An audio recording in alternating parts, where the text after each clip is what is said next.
Good evening बच्चों। तो आज हम सरफेस केमिस्ट्री में पार्ट 6 में हम लोग क्या देखेंगे बच्चों? फ्रेंडलिक समतापी वक्र। सबसे पहला चीज़ बाबू है ना, फ्रेंडलिक समतापी वक्र को ही हम लोग क्या कह सकते हैं?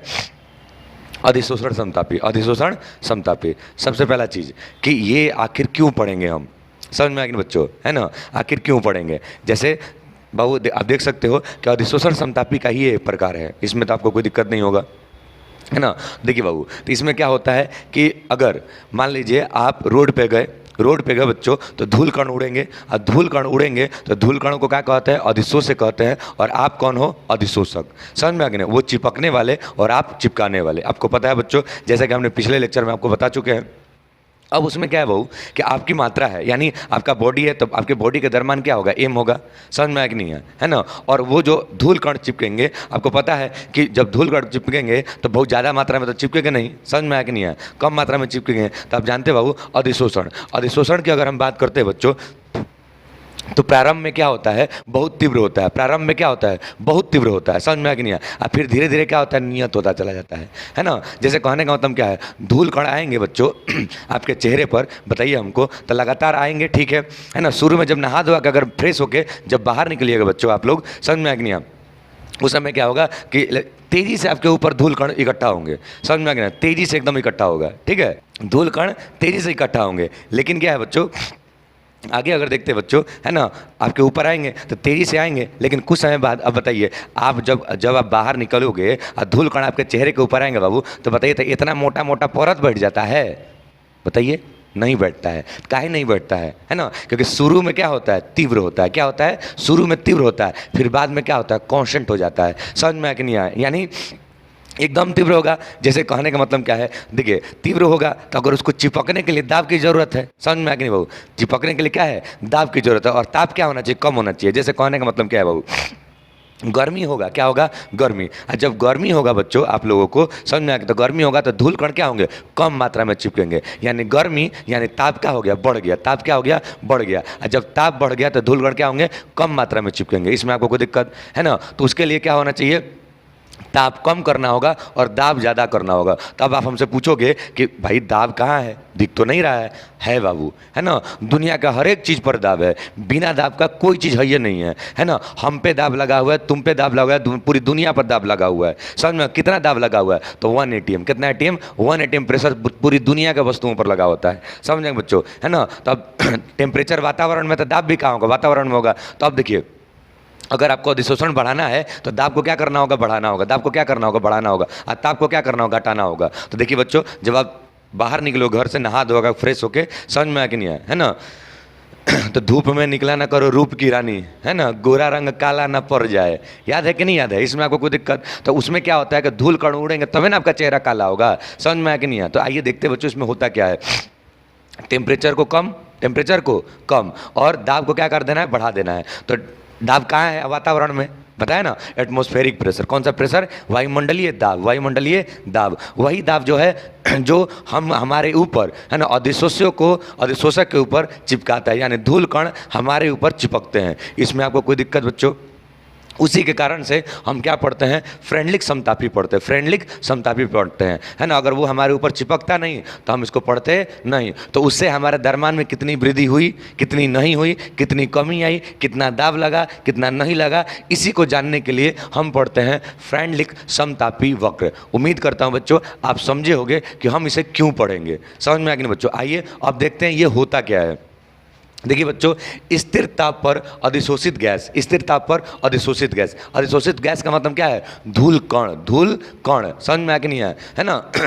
धूल कण के, है ना, स्थिर ताप पर, यानी ताप क्या होना चाहिए? स्थिर। क्या कैसे बच्चों? तो समतापी वक्र। समतापी का मतलब क्या होता है? समान ताप पर। समान ताप का मतलब क्या है? स्थिर ताप पर। स्थिर ताप पर, है ना, अधिशोषित गैस के दाब पर, है ना, के दाब, यानी अधिशोषित गैस, यानी देखिए उन पर दाब लगेगा तब ना हमारे ऊपर चिपकेगा, ऐसे तो चिपक नहीं सकता है। समझ में आया कि नहीं बच्चों? तो दाब पर, है ना, तथा अधिशोषित की मात्रा। अधिशोषित की मात्रा यानी हम पर जितना चिपका धूल कण उतना। समझ में आया कि नहीं बच्चों? अधिशोषित गैस और अधिशोषित गैस के दाब पर अधिशोषित की मात्रा, यानी धूल कण है ना, जो हम पर चिपका हुआ है उसकी बात कर रहे हैं कि मध्य क्या करता है, संबंध बताता है, यानी अधिशोषित की गैसों की मात्रा और दाब के मध्य क्या करता है, संबंध बताता है। उसी को हम क्या कहते हैं, अधिशोषण समतापी या फ्रेंडलिक समतापी वक्र कहते हैं बच्चों। आइए देखते हैं बच्चों, 1/m को क्या कहते हैं बच्चों, यानी जो धूल कण हमारे बॉडी के ऊपर लगे उसको हम क्या कहते हैं, अधिशोषण की मात्रा, अधिशोषण की मात्रा।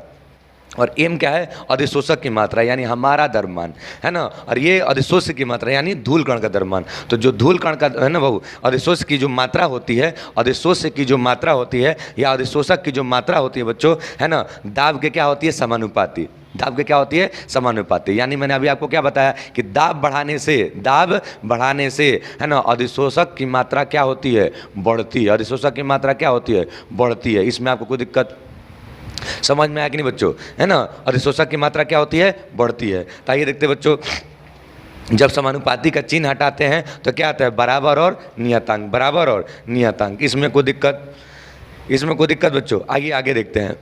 ये तो हम समझ गए। यहाँ से अगर देखते बाबू तो यहाँ पर ये जो दाब है वो 3 कैटेगरी में होता है। 3 कैटेगरी में कौन कौन सा, पहला होता है निम्न दाब। कितना दाब, निम्न दाब। और दाब का जो वैल्यू होता है बच्चों, है ना, 0 से लेके 1 के बीच में होता है, 0 से लेके 1 के बीच में। तो पहला देख सकते हो, n बराबर कितना भर दिया, 1। n बराबर कितना, 1। जब n बराबर 1 भर दिया बाबू तो वो कौन सा दाब होगा, निम्न दाब। क्या होगा, निम्न दाब। और जब निम्न दाब होगा बच्चों तो 1/m इक्वल टू कितना होगा, Kp। क्या हो जाएगा, Kp। क्या हो जाएगा, Kp। तो बच्चों देखो ये y हो गया, ये क्या होगा, mx plus c। y equal to mx plus c का ग्राफ क्या होता है बच्चों, है ना, passing through origin, passing through origin. इसमें आपको कोई दिक्कत, चलिए बच्चों आगे देखते हैं।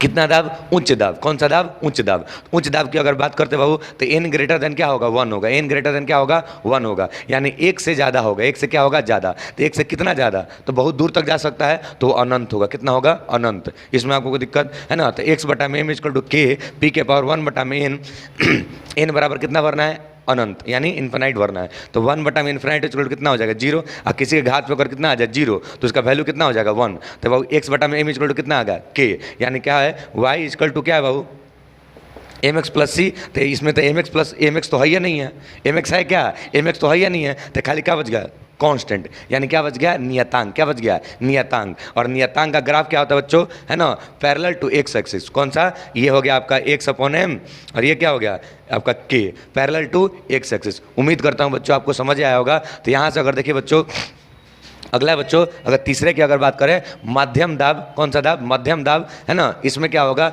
दाब का जो वैल्यू होता है 0 से कहाँ तक होता है, 1 तक होता है। 0 से कहाँ तक होता है, 1 तक होता है। यानी इसी माध्यम दाब को ही हम लोग मापनीय दाब कहते हैं। इसी दाब को हम माप सकते हैं, उसके अलावा किसी दाब को नहीं माप सकते हैं। फिर से देखिए बच्चों, अधिशोषण शुरू में क्या होता है, तीव्र गति से। क्या होता है, तीव्र गति से, इतना तेजी से होता है कि इसको आप, उसके वेग को आप माप नहीं सकते हो। समझ में आ कि नहीं बच्चों, इसमें कोई दिक्कत। और फिर बाद में क्या हो जाता है, कांस्टेंट हो जाता है। तो कांस्टेंट की बात नहीं करेंगे, क्योंकि एक बार अब लेयर आपका, मैं कहने का मतलब क्या बच्चों, आपके चेहरे पर, आपके बॉडी पर अब इसकी मात्रा नहीं बैठेगी। किसकी, धूल कणों की। समझ में आके नहीं आया। अब देखिए बच्चों, x/m equal to k p⁴ है। अब देखिए मैंने बोला ना, इनके बीच में होगा, मापनीय के लिए इनके बीच में होगा। तो बीच में होगा तो n होगा कि नहीं होगा। तो आप देख सकते हो बच्चों, इसके लिए ग्राफ प्लॉट किया गया हमने। तो 1/m देखिए बच्चों, यहाँ देखेंगे ये y अक्ष हो गया, है ना, y, और इधर x वाला, है ना। तो इसमें तीनों ग्राफ को प्लॉट कर दिया, इसके लिए भी, इसके लिए भी और इसके लिए भी। आप देख सकते हो बच्चों, यहाँ से अगर कम दाब की बात करेंगे तो कम दाब के लिए पासिंग थ्रू क्या है, ओरिजिन,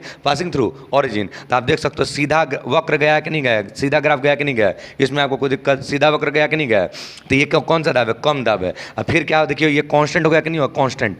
समझ में आ कि नहीं है, यानी पैरेलल टू एक्स एक्सिस हो गया कि नहीं हो गया। तो पैरेलल टू एक्स एक्सिस हो गया, मतलब बच्चों इसका मतलब कौन सा है वो, है ना, उच्च दाब है। कितना दाब है, उच्च दाब। और उच्च दाब पर क्या होता है, कांस्टेंट। एक बार चिपक गया तो फिर क्या होगा, उस पर बार बार चिपकेगा नहीं। इसमें आपको कोई दिक्कत। यहाँ से बच्चों अगर आगे बात करते हैं, x/m इक्वल टू, है ना, k p⁴ इसी दाब को हम लोग माप सकते हैं, अन्यथा किसी दाब को हम माप नहीं सकते हैं। ठीक है बच्चों, है ना। उम्मीद करता हूँ आप लोगों को समझ में आया होगा। देखिए तो हम आगे यहाँ से बात करेंगे, है ना, फ्रेंडलिक समीकरण के बारे में बात करें। फ्रेंडलिक समीकरण यानी फ्रेंडलिक समतापी वक्र हमने आपको दिखा दिया। तो अब हम लोग बच्चों किसकी बात करेंगे, फ्रेंडलिक, है ना, समीकरण की। तो आइए देखते बच्चों, तो ये आपने देखा था, ये वैल्यू आया था। अब हमने क्या कर दिया, दोनों तरफ लॉग ले लिया, दोनों तरफ क्या ले लिया, लॉग ले लिया, है ना। तो आइए देखते बच्चों, दोनों तरफ लॉग लेने के लॉग लेने पर क्या होता है, log x बटा में m, log x बटा m। देखिए log इधर ले लिया, log इधर ले लिया। अब क्या होता है बच्चों, log इधर हो गया तो इसके लिए फार्मूला होता है। क्या होता है, फार्मूला। तो फार्मूला क्या होता है,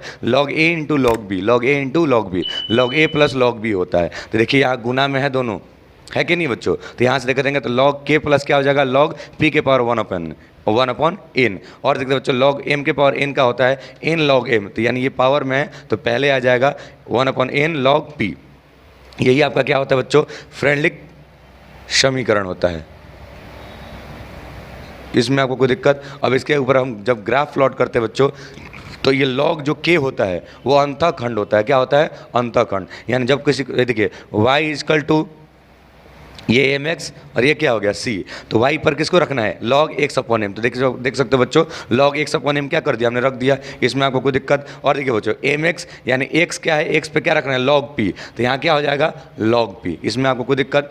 और m जो है बच्चों वो ढाल देता है, तो ढाल कितना है 1 अपॉन n, 1 अपॉन n। आप देख सकते हो ढाल कितना हो गया 1 अपॉन n। और देखिए बच्चों जो c होता है, कांस्टेंट जो होता है, अगर कांस्टेंट का वैल्यू अगर किसी में है, समझ में आ कि नहीं है, तो उसको क्या कहते हैं, अंतःखंड। क्या कहते हैं, अंतःखंड। यानी वो जीरो से ना होकर कहीं आगे से ऊपर से होता है। इसमें आपको कोई दिक्कत समझ में आ कि नहीं बच्चों। तो यहाँ से अगर आगे देखते बच्चों, अधिशोषण की अगर हम बात करें, अधिशोषण गैस की मात्रा, अधिशोषित गैस की मात्रा 1/m का मान दाब P बढ़ने पर बढ़ता है, दाब P बढ़ने पर बढ़ता है। तो हमने आपको अभी थोड़ी देर पहले ही बताया बच्चों कि अगर आप दाब ज़्यादा लगाइएगा तो अधिशोषण की मात्रा क्या होगी, ज़्यादा। दाब ज़्यादा लगाने पर अधिशोषण क्या होगा, ज़्यादा। इसमें आपको कोई दिक्कत। दाब लगाने पर अधिशोषण क्या होगा, ज़्यादा, और ताप बढ़ाने पर अधिशोषण क्या होता है, कम होता है। ये हमने आपको पीछे बताया बच्चों। आगे देखते बच्चों, है ना, दाब बढ़ाने पर क्या होगा, बढ़ेगा। और संतृप्त दाब पर अधिशोषण की मात्रा क्या होगी, अधिकतम। जैसा कि बच्चों आप इस फिगर को देखे होंगे।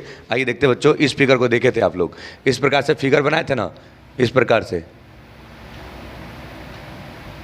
और फिर यहाँ कांस्टेंट था, तो ये क्या हो गया, इसी को क्या कहते हैं, PS यानी संतृप्त दाब, है ना। तो सबसे ज़्यादा दाब किस पे लगेगा, यहाँ लगेगा, है ना, किस पर, संतृप्त दाब पर। देख सकते हो बच्चों, अधिशोषित गैस की मात्रा 1/m का मान दाब P बढ़ने पर बढ़ता है, और संतृप्त दाब पर अधिशोषण की मात्रा क्या होती है, अधिकतम। देखिए यहाँ से तो धीरे धीरे बढ़ रहा है, लेकिन अधिकतम कहाँ है, यहाँ ना, समझ में आ कि नहीं, यहाँ अधिकतम है। तो इसी को क्या कहते हैं, संतृप्त दाब। कौन सा दाब कहते हैं, संतृप्त दाब। तो इसी को क्या कहते हैं, देखिए PS संतृप्त दाब पर क्या होता है, अधिशोषण की मात्रा क्या होती है, अधिक होती है। यहाँ से अगर आगे बच्चों अगर हम बात करते हैं, तो अधिशोषित गैस की मात्रा विशोषित गैस की मात्रा की क्या होती है, बराबर होती है।